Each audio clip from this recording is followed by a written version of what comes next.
It's really nice. It's really nice that Marvel has reduced their line to only 4 comics, all in the Ultimate Universe, and 1 Alien crossover.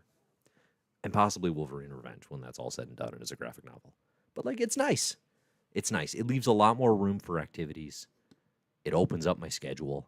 I got a lot of other good comics to read, and I'm really enjoying having, like, there's only 4 that I have to read. It's awesome. Ultimates is one of them. It rules. Great comic. If you're not in on the Ultimates train, get in.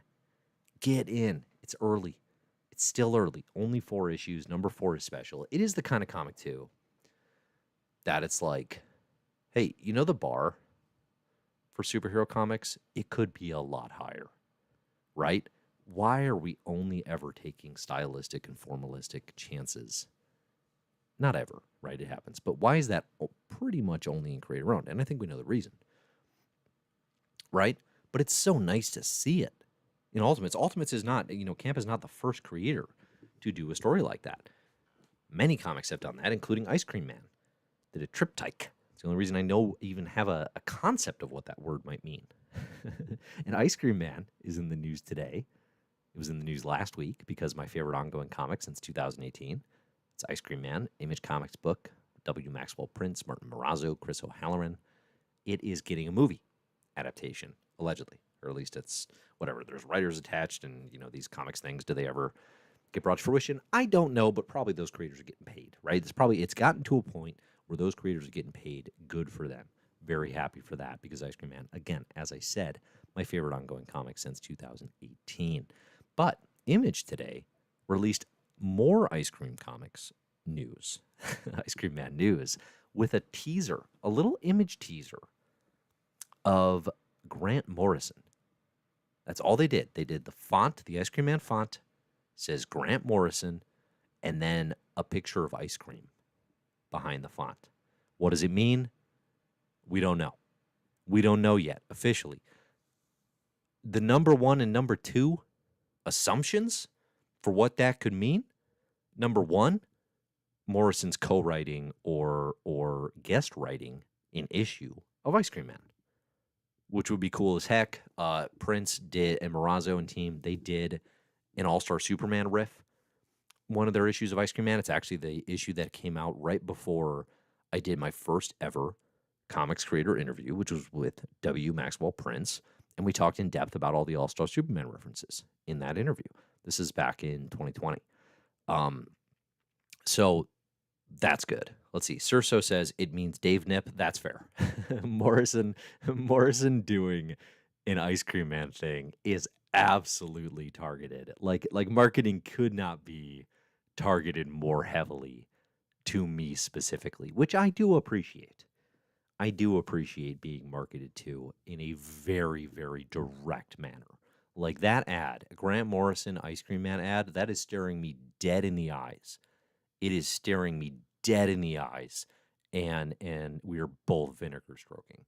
Is that a phrase? What's that even from? I don't know. The point is, exciting times. Exciting times. The second option, though, and I haven't seen anybody talk about this. I don't know if it's a possibility or not. We had the news that there's going to be an Ice Cream Man movie. Grant Morrison has treated many a film script. Could Grant Morrison be writing or involved with the Ice Cream Man movie? That actually feels a little more likely to me than guest writing an issue, although that will be very exciting as well. So I'm really looking forward to that. Banksy says the news is Grant Morrison likes ice cream. What do you think Morrison's favorite flavor is? It's got to be like what's the most magical flavor? I don't see Morrison being. No, I do see Morrison eating a fair amount of ice cream, actually. Not a lot, but enough. Right? Very human. Very, very playful. Imaginative. I think they enjoy ice cream. All right. Let's get into this next week. Before we get into the comics here, next week, I'm going to be doing a patented CBH deep dive with Spike Stonehand of Divining Comics. We're going all in on 3 Moons, 3 Worlds. Remember that? Remember 3 Moons, 3 Worlds? It is the Jonathan Hickman-fronted Substack Comics enterprise with Mike Del Mundo, Mike Huddleston, and apparently now Nick Spencer. I got my year 2 package of Three Moons, Three Worlds goodies. It is the second package of physical comics I have received from Three Moons, Three Worlds in now 3 years. So we are going to talk about what comics exist, what is going on with this Hickman creator-owned sci-fi universe. Is it awesome? Does it suck? Are they even making comics? What's happening? We're going to go all in on that next week. It's been a really fun time. A little bit of a spoiler. A really good time digging in on, because I don't keep up with it until stuff is sent, and digging in and being like, okay, what actually exists here, and what's going on with this. It's, to my mind, I would say Three Moons, Three Worlds is like one of the most fascinating comics projects. Doesn't mean it's the best, right? Those are two different things, but it is. I would say it's one of the most fascinating comics projects. Spike and I are going to go deep on that next week. Be here for that on Wednesday. We're going to do a Wednesday stream next week. But otherwise, getting your questions, getting your thoughts. We're going to talk about some comics. Now, first, because I told Mr. Taco Cat I answer questions, and then I said I'm better at it than anybody, are there any 60s era X-Men comics worth reading? Or should I skip straight to the Claremont run? I do appreciate you giving me an opportunity to segue like this.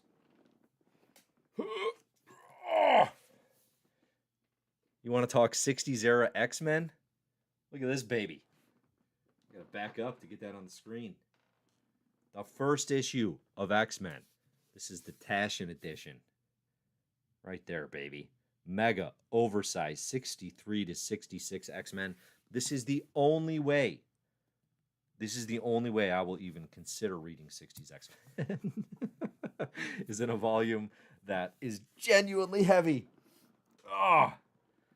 Okay. No, my actual recommendation. So we did this in the My Marvelous Year Club. You should read Uncanny X-Men number 1. You should read Uncanny X-Men number 4.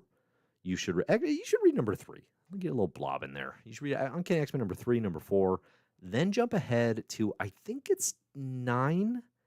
It's like 9, 10, 11, 12, or 10, 11, 12, 13. So whichever story starts with the Juggernaut, okay, that's the one you want. It's Uncanny X-Men. Actually, I think it was just called X-Men at the time. I guess I could check right here. Yeah, just called X-Men at the time. It's either 9 or 10 is where the Juggernaut story starts. There's a 2-issue Juggernaut story written by Stan Lee. I think Jack Kirby.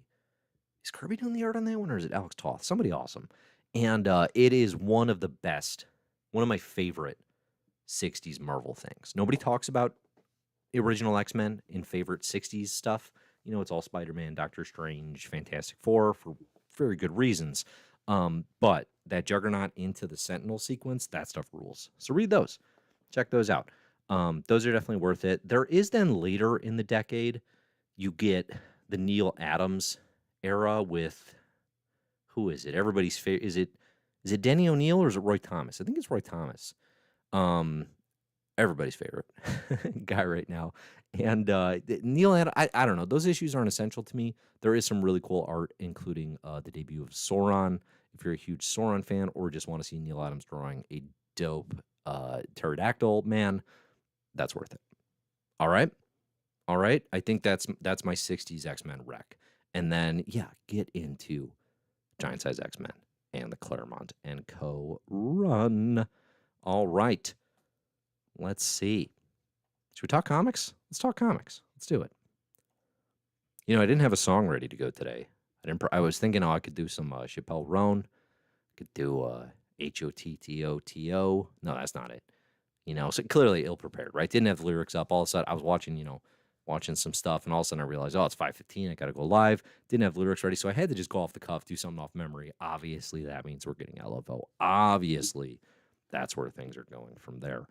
New comics today, this week. We got Ultimate Black Panther number 8. We got Uncanny X-Men number 2. We got Wolverine number 1. And then I haven't really talked yet about Exceptional X-Men number 1, although I think that's pretty much going to go into my Wolverine number 1 conversation. Where do folks want to start? I got to take a sip of water. You tell me, where do you want to start? You want to start with the Ultimate Universe, or you want to start with X-Men from the Ashes?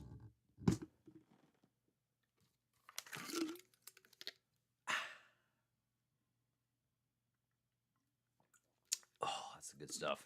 Comic Book Herald today is brought to you by Dave Stinney Strikes Again, Nalgene water bottle gifted to me by Charlotte, my co-host on My Marvelous Year. On My Marvelous Year this week, we are covering Secret Invasion. We're recording that tomorrow. We've made our way through 2007. We have finally hit Secret Invasion event. Check out the My Marvelous Year podcast and reading club if you want to hear our thoughts on Secret Invasion. I had half a mind to email my good friend, Brian Michael Friendus. I had half a mind to just take a little chance on love and say, hey, Brian Michael Friendus, would you join for like 5 minutes on the Secret Invasion podcast episode and just pretend that you're a Skrull who had been impersonating me, just as like a classic prank on my co-host Zach and Charlotte? Never got to it. Never got around to it. But the thought, I think it's the thought that counts a lot of times, right? I think the more Brian Michael Friendus pranks you have planned out in your head, the better and the truer friendship, I think, right? So everybody here is saying, let's start with X-Men, with the exception of Cousin Marcus. Randall says, save the best for last, which of course means talking Ultimates last. Okay, let's talk a little bit about X-Men. Uncanny X-Men #2 came out. It's the second issue from Gail, Simone, David Marquez. And then we got a new Wolverine #1 written by Saladin Ahmed with Martin Kokolo, left Immortal Thor to come do Wolverine. I'm going to start with Wolverine.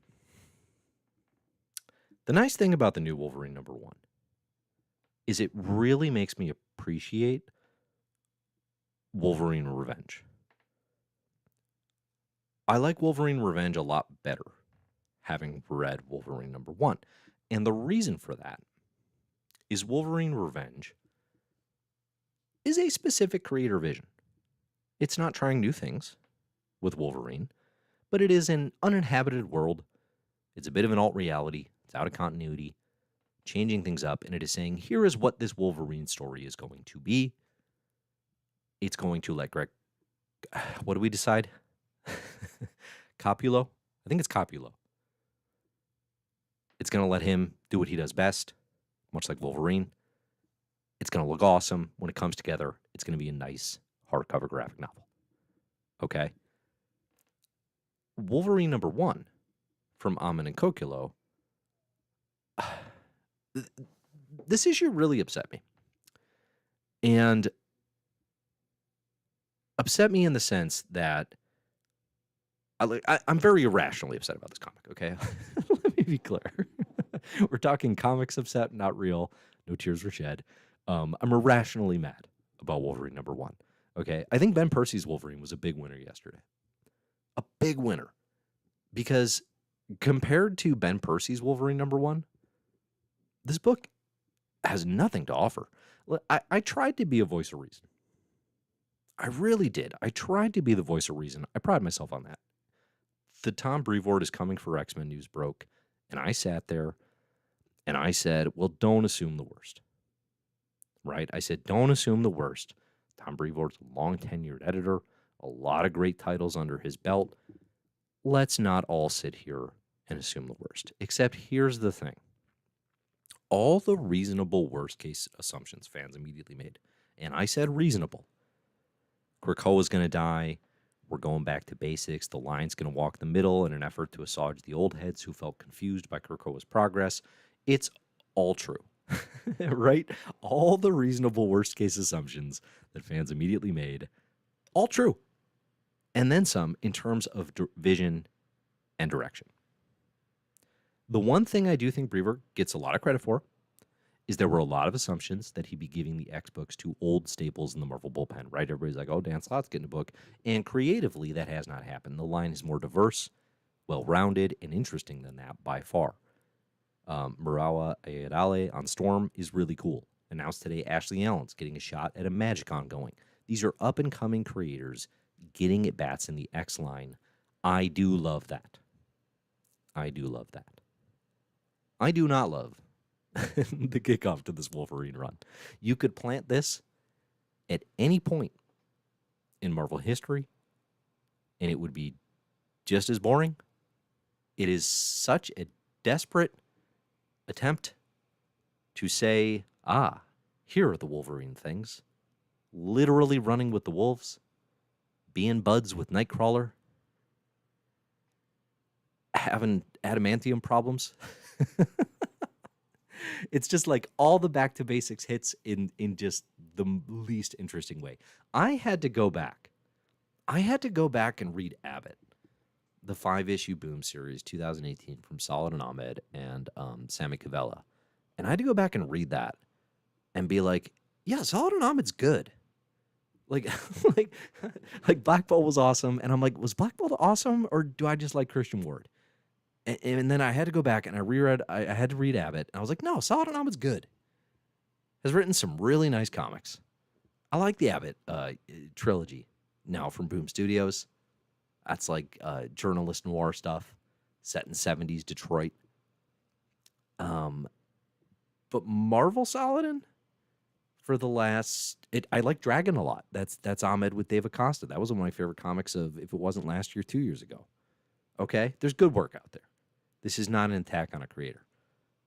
Marvel Saladin has not worked for me for a couple years now. I checked out of that Daredevil run quick, and I'm checked out of Wolverine immediately.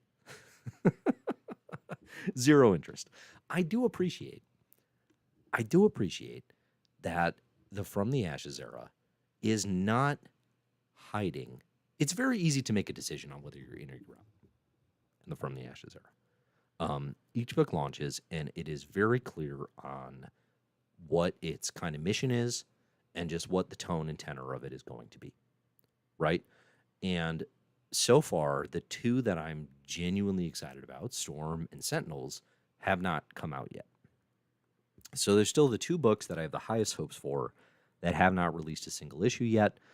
But otherwise, there's not a single one of these that I want to be reading on a monthly basis. And again, I don't think it's not a failing of individual creators. You know, I think Uncanny X-Men 2 is extremely competent, and that sounds facetious and insulting. And coming from who the hell am I, it is. I get that. But I also just like, if you're describing a comic as solid or fine, right? What you're saying is, yeah, it's competent. Gail, Simone, and Dave Marquez know how to make comics. I don't question that for a flippin' second. But where are we going? What does this offer against the vast array of available comic books in the world? Right? What does this offer beyond that you're not already getting elsewhere? And the answer is purely IP. It is purely, well, it offers, this is a comic with Rogue and Wolverine. And this is the only place where people can do that.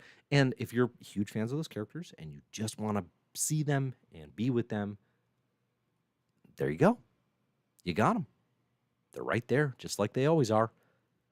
From the Ashes is a massive regression. Listen, y'all are going to get tired of hearing this. I'm still excited for Storm. I'm still excited for Sentinels. I think they're going to be good. But I'm telling you, you look at the Ultimate Universe, and you look at the hype now for DC's Absolute, and you just look at what else. Look at Ice Cream Man. Look at Rare Flavors. Is a book I'm finally catching up on. Boom series by Ron V. and Felipe Andrade. Comics can offer so much more. They can offer so much more. And From the Ashes feels like a poor use of time. It does. And it's regressive. You know, I think Exceptional X-Men has a really good example of that, and it's a small thing and not something I'm going to lose sleep over. But Kate Pryde going back to Kitty. This is the kind of like fan BS, like fan brain BS, that you can develop a really strong opinion around. I don't have a strong opinion on her name, but I do know that Kate Pryde seemed like kind of a meaningful signifier of progress in the Krakoa era. If nothing else, it was just showing sort of that classic sense of she's grown up a little bit. And having her revert to, no, I'm Kitty now, even with other progress being made. Her being openly dating a woman, right? After one single image of surprise smooching a girl in the Krakoa era, right? But just that small little thing of like, oh yeah, we got to regress to the name that the old head fans, the Claremont heads know. It just feels of a piece with kind of everything else that's going on in the line. And it's not what I want from comics. I don't just want to be reminded and coddled in a nostalgia that like it isn't even earned in my case. Like I didn't live through the Claremont era. This isn't like childhood nostalgia, right? I don't want Make Comics Great Again as an initiative. Comics are already great. They're fantastic. Kaya. I'm literally looking at my floor and all the comics I took out today. Junie Boz, Robin the Boy Wonder. What's the furthest place from here? Ice Cream Man. Kaya. Space Usagi Yojimbo. Beneath the Trees Where Nobody Sees. Man's Best. Black Hammer. These are all comics that came out this year that I'm excited to read. These are just the floppies that I collect, right? And with the plate that full, you got to bring something more to the table. I'm curious to hear of folks, listening to this. What do you think? Am I overstating it?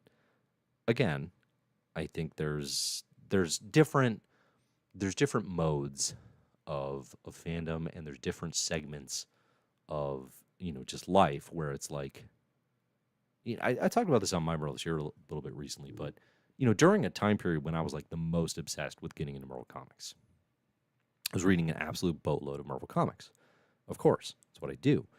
And when you're reading a gazillion Marvel books, one thing that really the mediocre stuff doesn't seem as mediocre because you're really just comparing it to Marvel Comics. You're comparing like to like. But when you start to step outside that more regularly,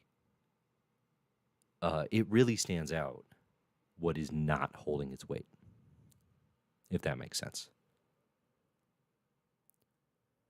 Randall says, it feels off that these seasoned X-Men would immediately go to fight stone kids that they don't know. Yeah, I did find it in this. You're talking about Uncanny X-Men number 2. Wolverine, Rogue, Gambit fought a bunch of teens. did seem like they should know better. I definitely think I'm with you on that. Like, yeah, I'm here with you. What else do we got here in the comments? Grush says, I agree, it's very competent, but nothing to love. There's not a superstar book yet.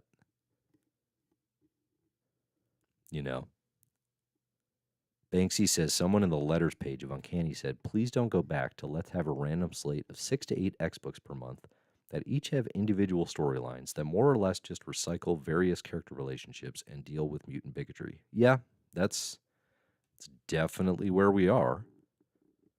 That's definitely where we are. I feel bad for the folks. I mean, I shouldn't feel bad. They're hopefully enjoying themselves and having a nice time writing X-Men comics. But like, it's a bad setup. Like the environment for, it's not even just the post-Krakoa that I think a lot of people were sick of and ready to move on from Krakoa.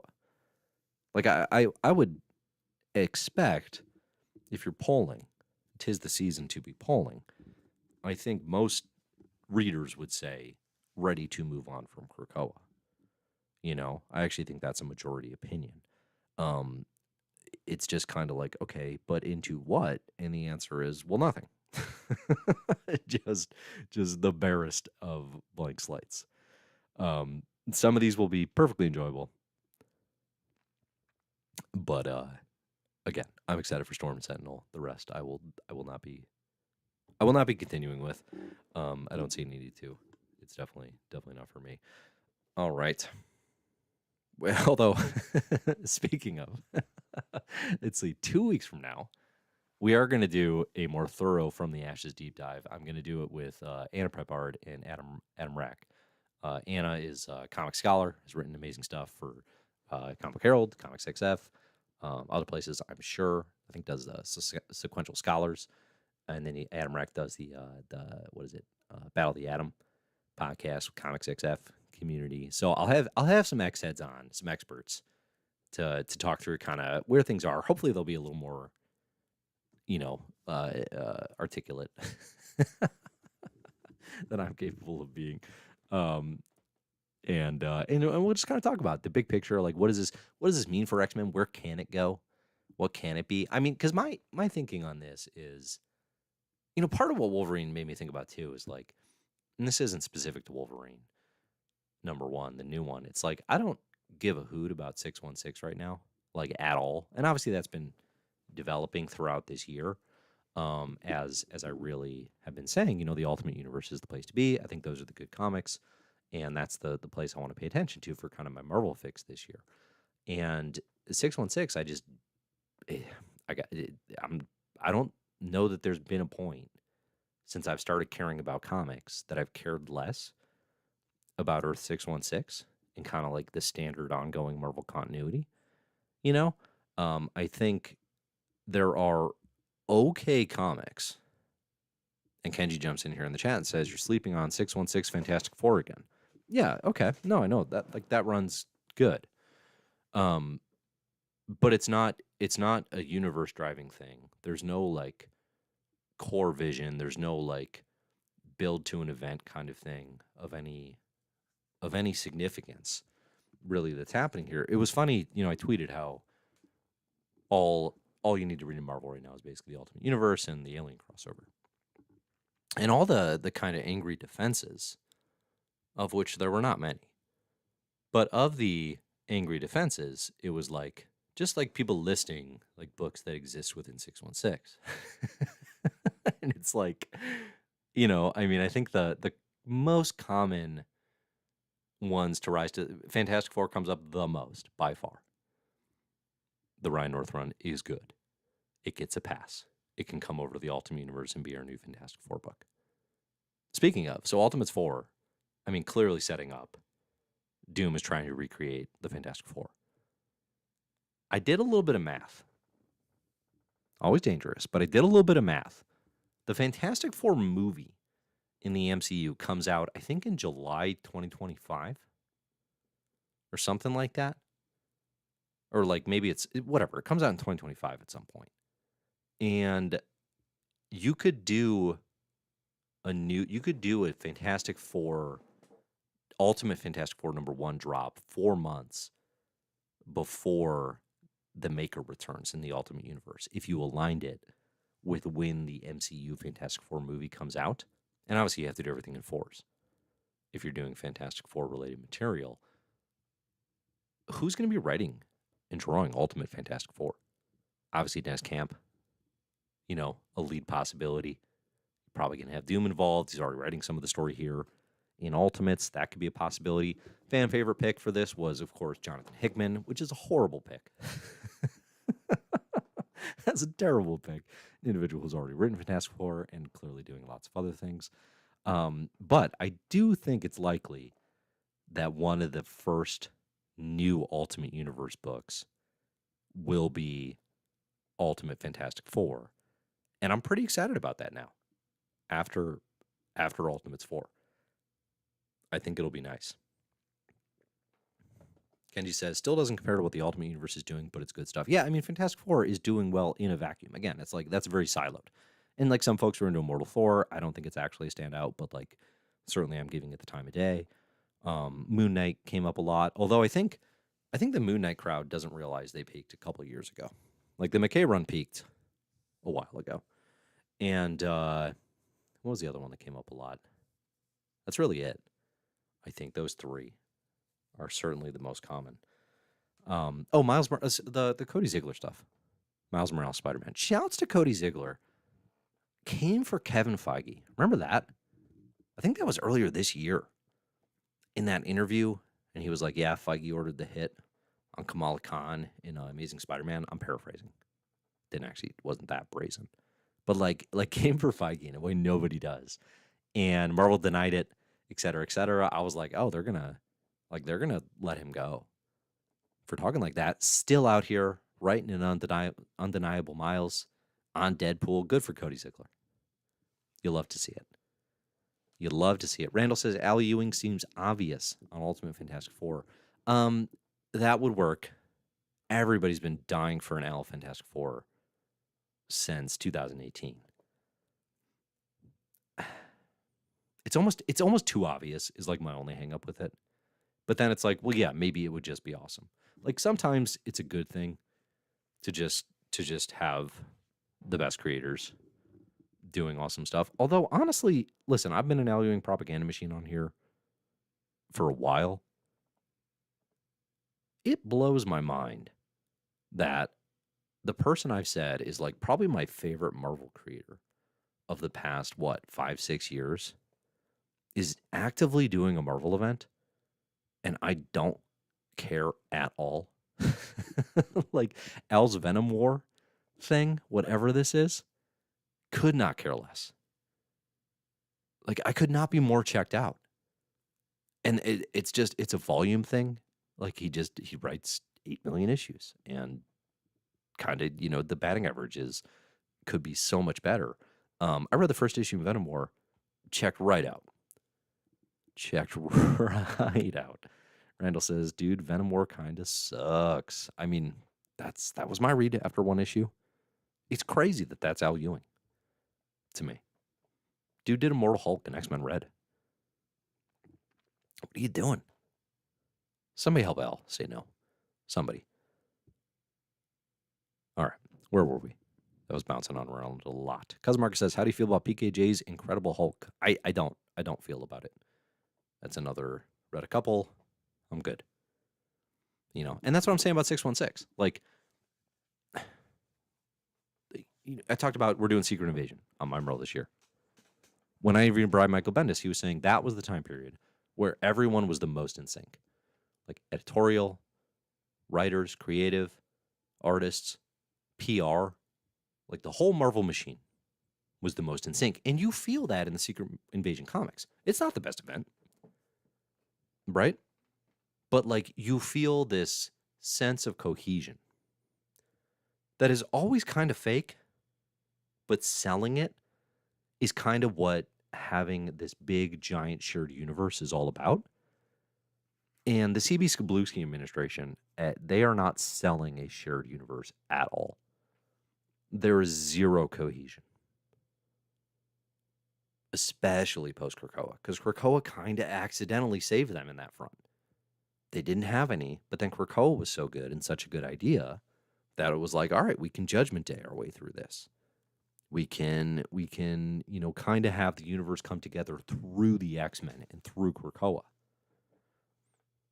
And now it's just what is a shared tether for 616? It doesn't exist. New leadership, new vision is needed to bring that back. But yeah, I mean, right, like I am totally out on 616 as like a shared universe experience. Right?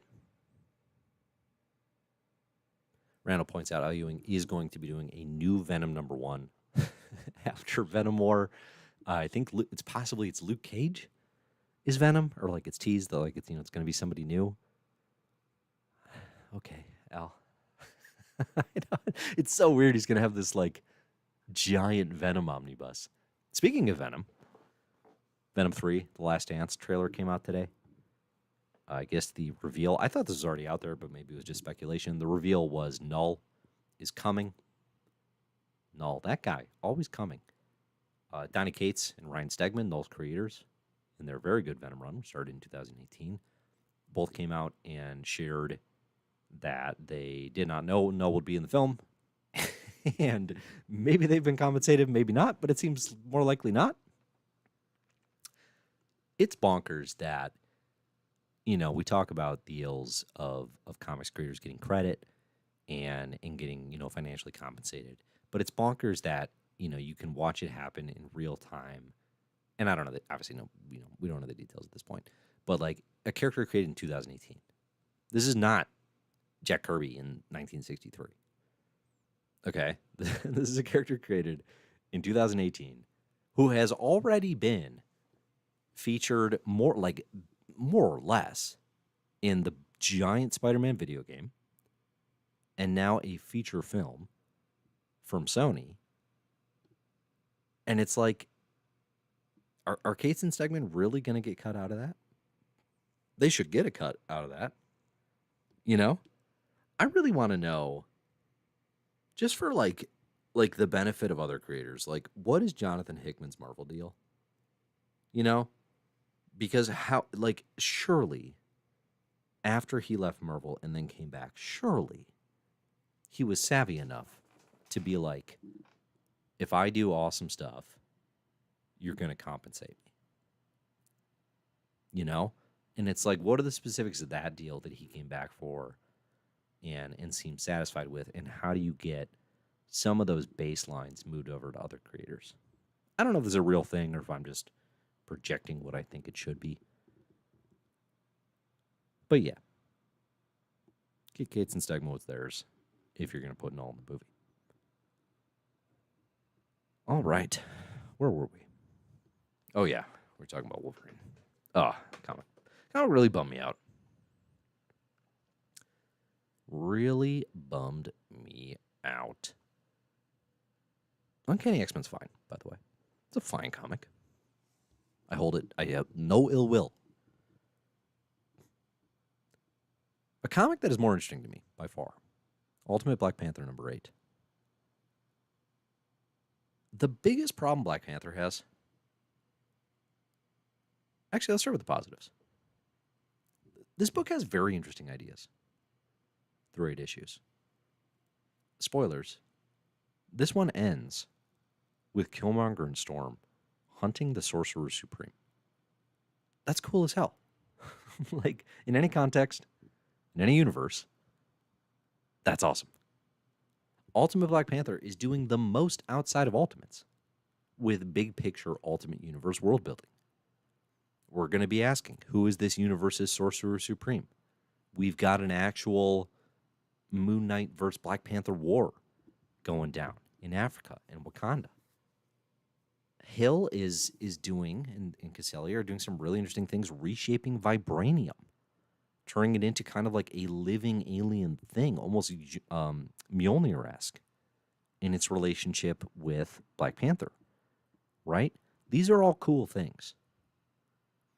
But man, the pacing of this book, it is so viciously decompressed. Like, it is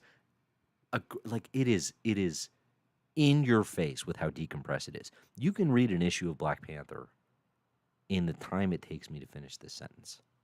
There, you just read one. It is so fast. And Hill is granting such tremendous trust to Stefano Caselli, who is very good. But this comic is built for an artistic vision that can excel beyond what we've seen anyone do for Black Panther before. And Caselli's not that. It needs a Peach Momoko or a Daniel Warren Johnson, or yes, given the near silent issue today, a Frank Quitely. And Caselli isn't that yet. That's not a knock. That's not an insult. I think Hill is putting too much weight on his shoulders. Letting the artist, who is very good at action and storytelling, carry the book to this degree, I don't think it's suitable. One thing I talked about with Zach Davison last week for an interview talking Ultimate X-Men was the nature of the pacing on the book, right? Because Peach Momoko and Davison are doing a very similar thing, actually, in terms of their pacing and how it is very purposefully and consistently taking its time telling story. Because it has Peach Momoko interiors, I think they're more likely to get away with that, right? There's a sort of excellence, and just people come away saying, wow, there were a handful of things in there that were so gorgeous. Ultimate Black Panther doesn't get away with that in the same way. It feels like very early 2000s decompression taken to extremes.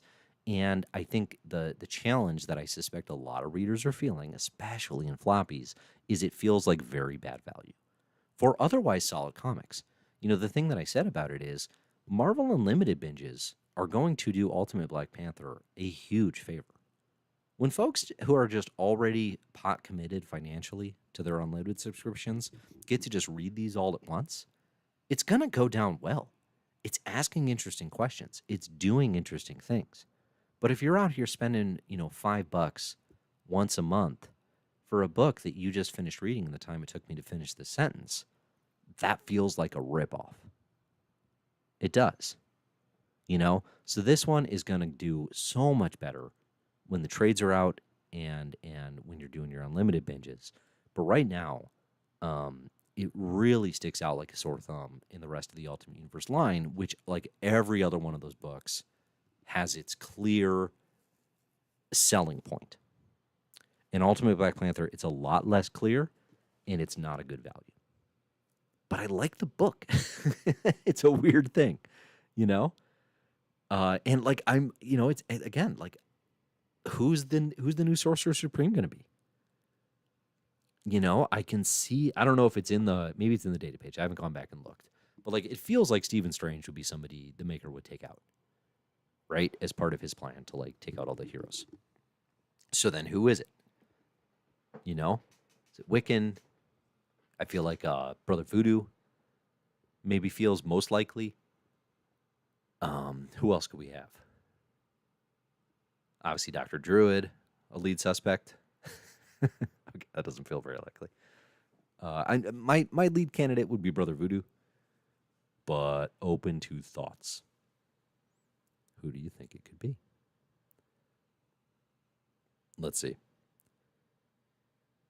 Mountain Lion says, what are your thoughts about One World Under Doom, an event announced at the end of Blood Hunt number 5?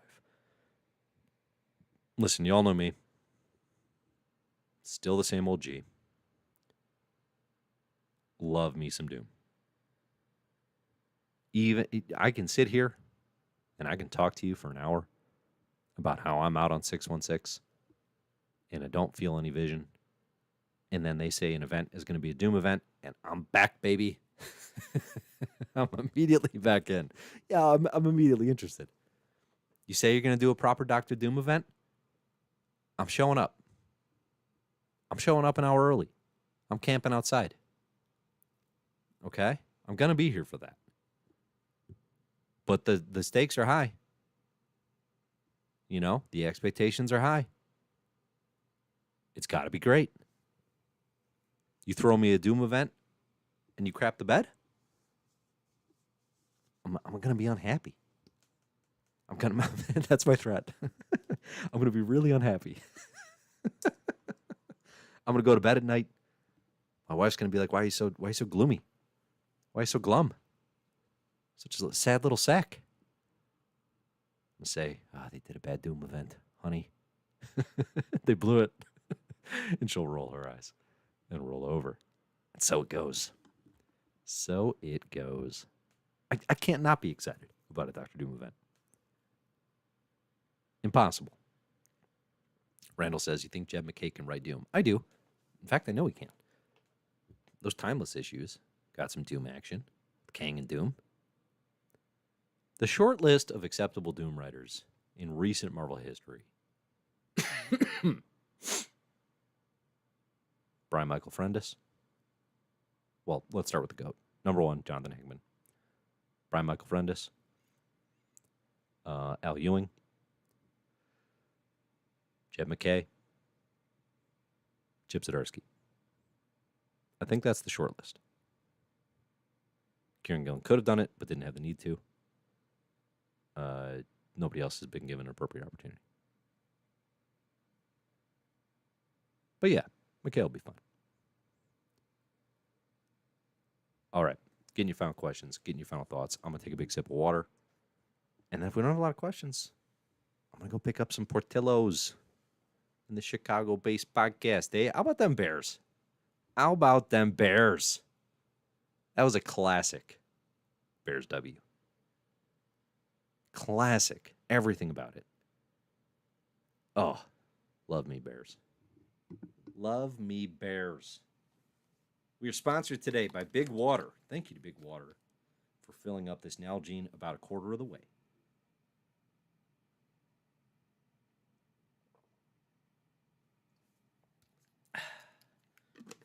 Dow says, wish DJ Moore had more targets. Yeah, somebody's got DJ Moore on their fantasy team. Well, you know what? Caleb didn't have it. He didn't have it week 1. He's going to have it week 2. I'm confident. There was something I saw up here. Pluto says, a proper Marvel event these days? Ha! Yeah, right. Judgment Day was only a year ago? 2 years ago? 2 years ago, surely. Right? When was Judgment Day? Was that summer 2023? Or 2022? What is time? Judgment Day was good. Pluto says Wolverine #1 was better than most things Benjamin Percy. Pluto, you and I, we're not seeing eye to eye today. The Benjamin Percy run looks really good by comparison to what I read in Wolverine #1. I would much rather read the start to that run. The problem with Percy was not that he doesn't write a good Wolverine. The problem was he had a 50-issue runway to tell a 13-issue story. Mountain Lion says, hey, Dave, what are your thoughts on the Power Fantasy? One of the ongoings I'm most excited about. First issue was excellent. And if you're not pulling it already, get that trade pre-ordered, baby. It's going to be one of the best or most interesting books on the stands for a while, for a good long while, I hope. So yeah, I am very here for Gillen Wingard's The Power Fantasy. Has the second issue come out yet? I don't think it has. But no, that one's that might be the rare book. Again, I talk about this all the time. Like, the rarest thing for a comic is that I actually want to read it in floppy form the week it comes out. Usually I pile things up, I'll read them all at once. And then I do my superhero keep up just so we can chat here. Right? But the Power Fantasy might actually be I'm going to read these floppies the week they come out kind of book. Randall says, I'm reading Weekend Divine for the first time and honestly not feeling it. Yeah, you know what? I wasn't feeling it either the first time. It took me a few years later. I did a binge once the whole thing had been completed. And it was only then that I kind of fell for the Wicked and Divine. But the first go, I was not in. Dow says, have you been reading Precious Metal? That is one that I am absolutely going to read by year's end, but I am waiting until it's done. I am intentionally waiting until it's done. Randall says, I'm 6 trades in. If you're 6 trades into a series and you're not feeling it, put it down. You've done your homework. Good grief. Yeah, like it's, nothing turns around that hard. Precious Metal is the return of Darcy Van Polgeest and Ian Bertram, who did Little Bird, which was a much celebrated book. Find some. Oh boy. There's the cough. All right. Final chance for questions, thoughts. Losing my voice otherwise. I think we did it. Next week, it's going to be 3 Moons, 3 Worlds. I'm going to be here with Spike Stonehand. I'm really excited about that one. Even if you're not keeping up with that, check it out, because there's a lot to say, a lot of interesting commentary about the whole Substack Comics experience, what it means for Hickman as a creator-owned comics writer, what's actually within that universe. Is the approach good? What does it mean for comics going forward? It's going to be a good one. You can subscribe, share, comment, all that fun stuff, and you'll be here for it with us next week on Wednesday. Thanks, everybody, for listening, and as always, enjoy the comics.